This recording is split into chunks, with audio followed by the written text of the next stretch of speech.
for class this week, we're going to do lesson 29, and we'll do 30 and 31.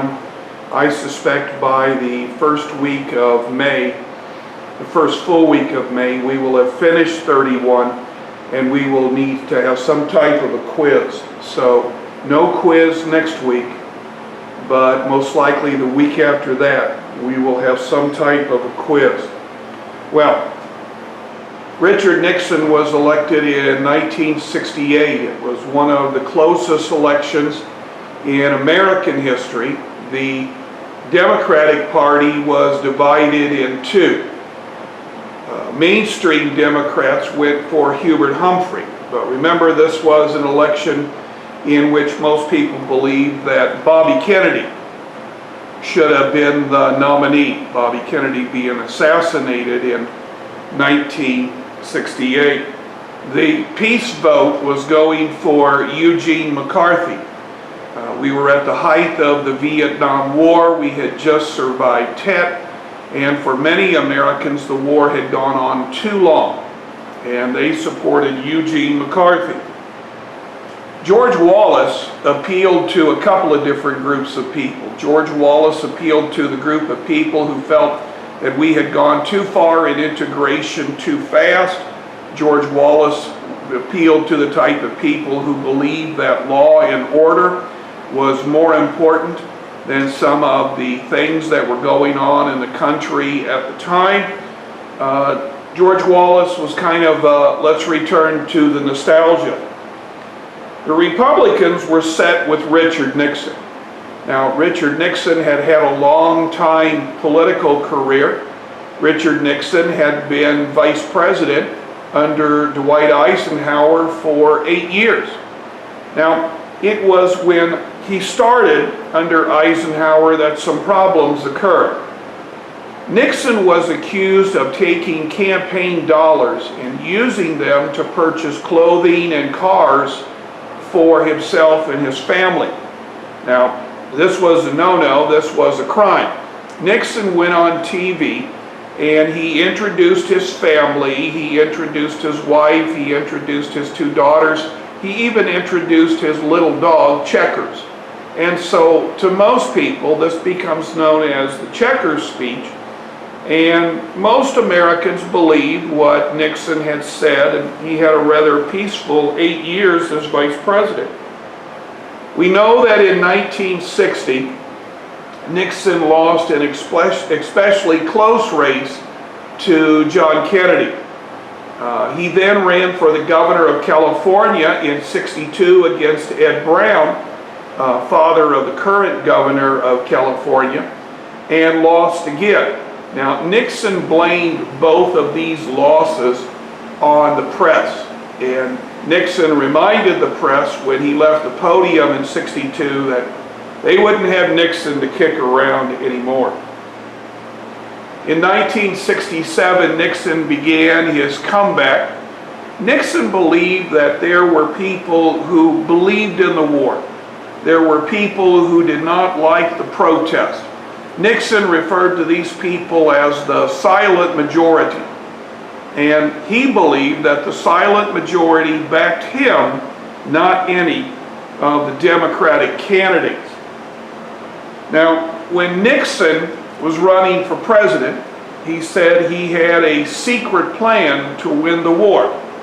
Once Nixon was elected president, the plan was nothing more than Johnson's Vietnamization, withdrawing American ground troops, allowing the South Vietnamese troops to carry more of the load, making sure that our Air Force provided cover for South Vietnamese soldiers.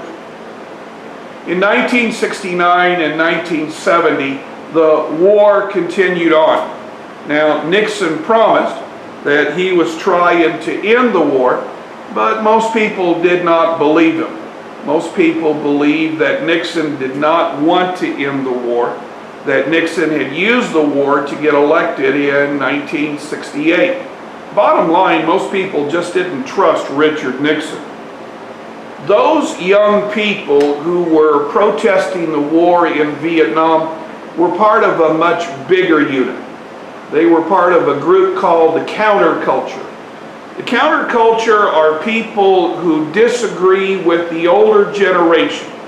They believe that the older generation does not truly understand what life is all about. The counterculture began, in the boys' case, to grow their hair long. On the women's case, to become more free in their expressions. Of course, from the counterculture came the hippies. The hippies were people who believed that they needed to tune out and drop out, and in many cases they used drugs to accomplish this task. Music of the day began to change drastically. Musicians began to write songs about turning on and dropping out. And of course, turning on would be turning on to drugs. Let's hear about some of the music of the late 1960s. This was arguably the most important concert in the history of music. Hi, I'm Rebecca Brayton, and welcome to WalkingWoodruff.com, and today we'll be learning more about the 3 days of music and peace that were Woodstock. There are many events emblematic of hippies and the counterculture of the 1960s. One of the most important and well-known was the Woodstock Music and Arts Fair. At the time of the event, the United States was steeped in racial discord and military conflict overseas. Woodstock was not simply a music and arts festival, it morphed into a counterculture microcosm. At the outset, hippie rock promoters Michael Lang's and Artie Kornfeld's vision was for an isolated recording studio planted in the middle of a forest. John Roberts and Joel Rosenman were instrumental in the evolution of the idea from studio to outdoor concert, but were also the money men behind the event. Since Woodstock cost well over $2 million to put on, these venture capitalists were important. The event was held on a 600-acre dairy farm owned by Max Yasgur in Bethel, New York from August 15th to the 18th, 1969. The land was a perfect natural venue. The stage was set at the bottom of a hill, allowing viewers sitting far away to at least catch a glimpse of the performers. At the bottom of the slope was a pond, which became a popular place for skinny dipping. While the event was opposed by local townspeople from the get-go, eventually legal problems were solved and planning went ahead. Engineering a sound system for the event was another huge hurdle. Finally, a solution was set in place for a potential crowd of 150 to 200,000. Little did the organizers know actual attendance numbers would more than double their estimates. Massive crowds descended on rural New York the day of the festival, causing huge traffic jams. Even some of the acts scheduled to play the festival were caught up in the traffic and ended up being unable to play. Originally, Woodstock was not meant to be a free event. 186,000 tickets were sold beforehand, and organizers only anticipated about 200,000 people would show up in total. When it became apparent that they were way off in their estimations, the fence surrounding the event was ceremonially cut down. This step helped solidify the event's vibe of peace, love, and inclusiveness, and also caused a lot more concertgoers to show up. In total, about 500,000 people were in attendance at Woodstock. Meanwhile, mainstream media wanted to report the worst about the festival. The event took place on an extremely hot weekend. Torrential rain transformed the event site into a giant mud puddle, drug use was rampant, and the presence of unsanitary conditions and food shortages were all angles they wanted to play up. Ironically, many sources today cite the amount of drugs consumed at the event as the reason for a lack of violence. And considering the massive amount of people in attendance at the 3-day event, there were remarkably few serious problems. No violent crime was reported, few deaths took place, all of which were accidental. However, on a happier note, Woodstock is also said to be the setting for 2 births. And then there was the music. Despite the 4 promoters' relative inexperience, they were able to book some of the most important acts of the day. 32 musicians and groups played at the event, including legendary performances by The Who, Janis Joplin, Joe Cocker, and Jimi Hendrix, to name only a few. This took a great amount of money, and the promoters were virtually bankrupted by the event. However, they retained the movie rights, and the 1970 documentary Woodstock more than made their money back. The Woodstock Music and Arts Fair is considered by many a symbol of the age of innocence, when young citizens from all walks of life and varying political associations got together and simply enjoyed music. It has gone down in the annals of rock and is arguably a turning point in the 20th century. There is some debate as to its place in history books, but some will simply remember it as the party of a lifetime.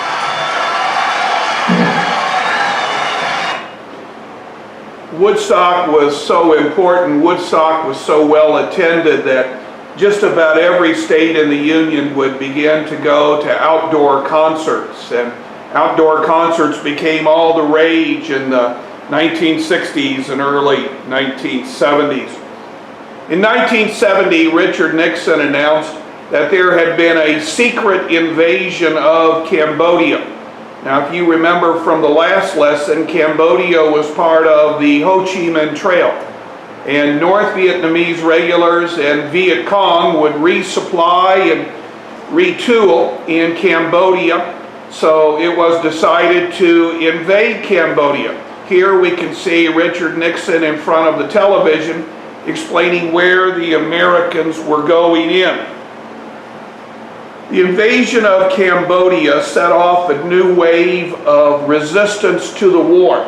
The resistance was probably greatest in central Ohio at a place called Kent State. Now, the governor of Ohio called out the Ohio National Guards to keep law and order. Why the National Guard decided to load their rifles with live ammunition, nobody knows. But at Kent State, 4 students were killed and many others were injured. Here's a brief look at Kent State. Also today marks the 30th anniversary of the Kent State shootings. 4 students were killed by the Ohio National Guard during anti-Vietnam War protests. CNN's Gary Tuckman brings us the words and pictures that have endured. It's an image etched in our minds, a reminder of how the Vietnam War came home via Ohio's Kent State University. It was a Kent State student who took this picture. His name is John Philo. My initial reaction was to flee, stop myself, and then notice this woman run up, kneel down beside him.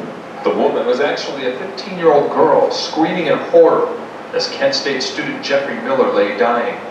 One of 4 students killed on May 4th, 1970 by Ohio National Guard troops called to campus to quell Vietnam War protests.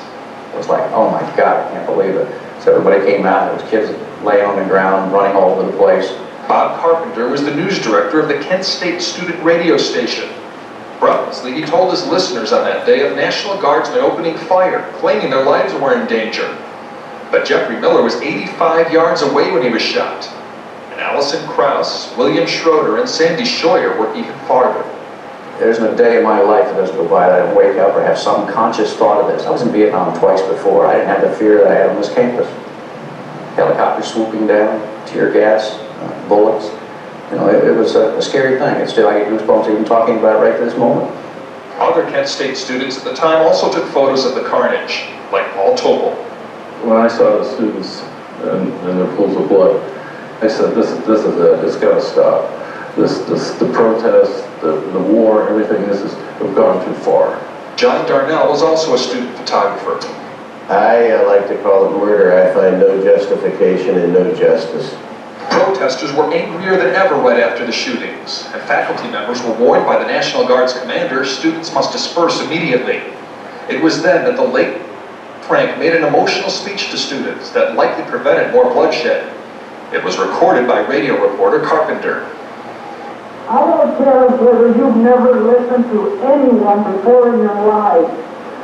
I am begging you right now, if you don't disperse right now, they're going to move in, and it's going to be a squatter. Would you please listen to me? Jesus Christ, I don't want to be a part of this. Praise God. The students, including 9 who were wounded, then evacuated. Alan Frank is the son of that professor, and was also in the crowd that day. Absolutely saved my life and hundreds of others. But of course, Kent State will always be remembered for those whose lives ended on that day. 4 young people protesting the Vietnam War, shot and killed in their own country. Behind me, the very parking lot where all 4 victims were killed 30 years ago today. Each of the spots is now a permanent memorial. Small light posts around the spots, and as we speak, Vigils are taking place at each of the spots. And this one right here, where two people are holding candles maintaining a vigil, this is the spot where the famous picture was taken. 15-year-old Mary Vecchio was right here, Jeffrey Miller right next to her. That's the situation right here in a parking lot. Across from me, about 500 feet away, a permanent memorial is set up right now. It's a memorial that's been here for several years. At that memorial, 4 concrete pylons represent the people who were killed. It also remembers the 9 people who were wounded during the shooting and the 58,000 people who were killed during the Vietnam War. Today, the vigils will come to an end at precisely 12:24 p.m. Eastern Time. That's the exact moment the shootings took place 30 years ago today. A program will then begin, and this will be the first time that all 9 people who were wounded and the family members of those killed are all together in one place. This is Gary Tuchman, CNN Live in Kent, Ohio. Thank you, Gary. Well, we should also mention who coming up next hour, we'll talk with Bobby Stamps, who was Now, Kent State was not the only university to show protest here in the state of Missouri. Most of the universities protested. Luckily for us, though, there were no killings. The next couple of slides have been changed slightly from the original packet that was sent out.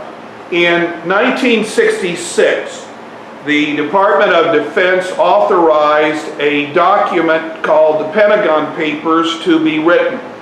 In a nutshell, the Pentagon Papers said that there was no way that the war in Vietnam could be won.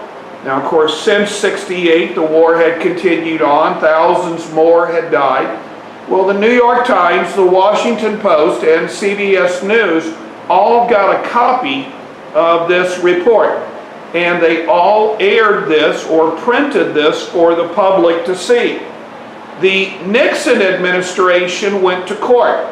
The Nixon administration went all the way to the United States Supreme Court to block its publication.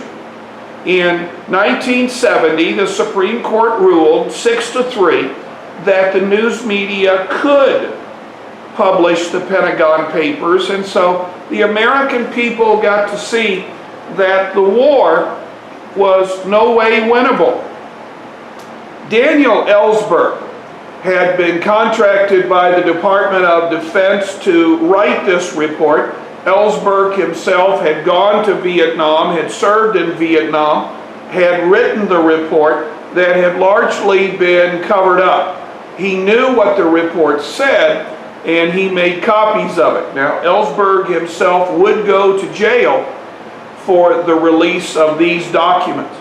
The Nixon administration began to hound the media. The Nixon administration began to think that the media had turned against it.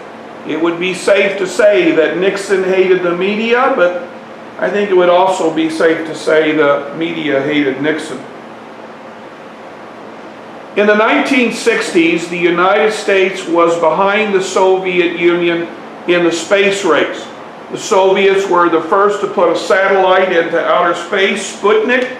The Soviets were the first to put a man into outer space. The Soviets were the first to put a man to orbit in outer space.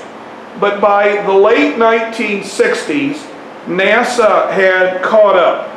And in 1968, the United States was the first nation to send a group of astronauts to orbit the moon. This is called Earth Rising. It is the most reproduced photograph in the history of the world. But could men land on the moon? On July 20th, 1969, Neil Armstrong and Buzz Aldrin became the first Americans to walk on the moon. This is a picture of Neil Armstrong taken by Buzz Aldrin on the Sea of Tranquility. Let's see how all of this played out on live TV July 20th. I believe that this nation should commit itself to achieving the goal before this decade is out of landing a man on the moon and returning him safely to the earth. morning, man is about to launch himself on a trip to the moon from this Florida launch complex.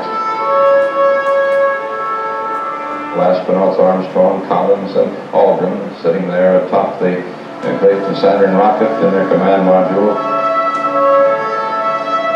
My palms are sweaty. That's if you now a member of the mission launch team. 6, 5, 4, 3, 2, 1, 0. Liftoff. We have a liftoff. For the moment, man on the way to the moon.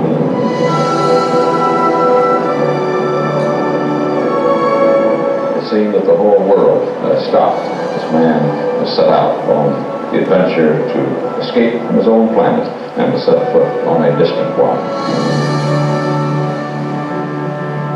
Hello there, Ripley. Hello there. Well, I'm Houston, if that's not the Earth, we're in trouble. The lunar module cutting itself free from the command module, beginning the maneuvers which should place it on the surface of the moon.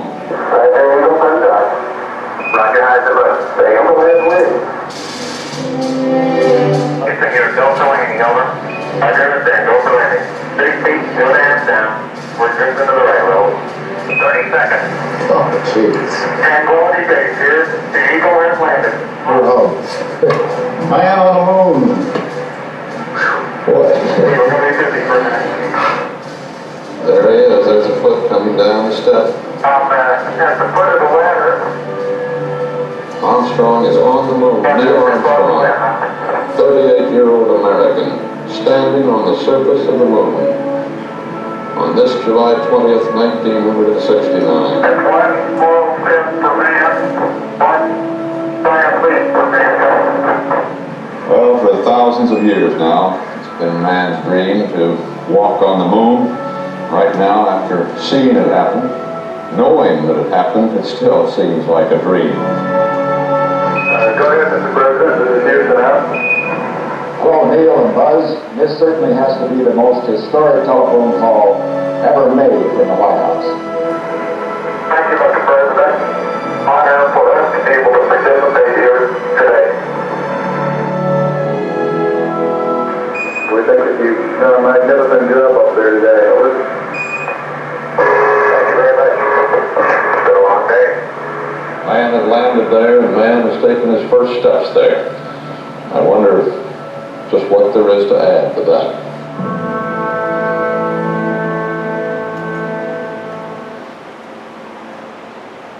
It is sad, but 2 years ago, Neil Armstrong died. Buzz Aldrin is very much alive and does a lot of NASA events.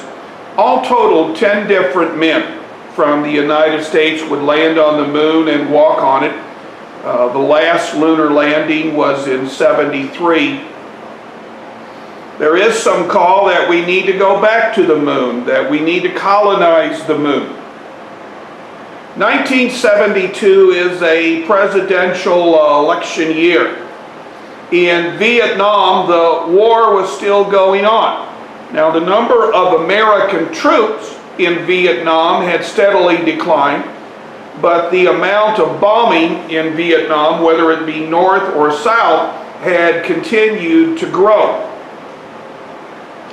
The peace talks, which had begun under Johnson, was continuing under Mr. Nixon.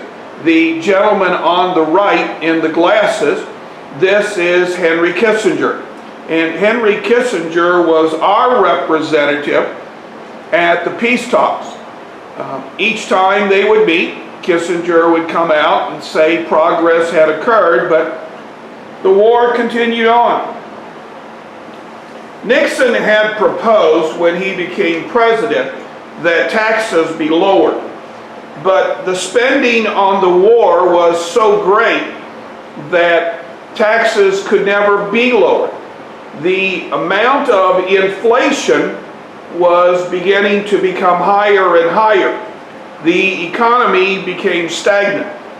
This grew to what economists call today stagflation. Definition of stagflation is where the economy is flat but inflation is going up. Something had to be done.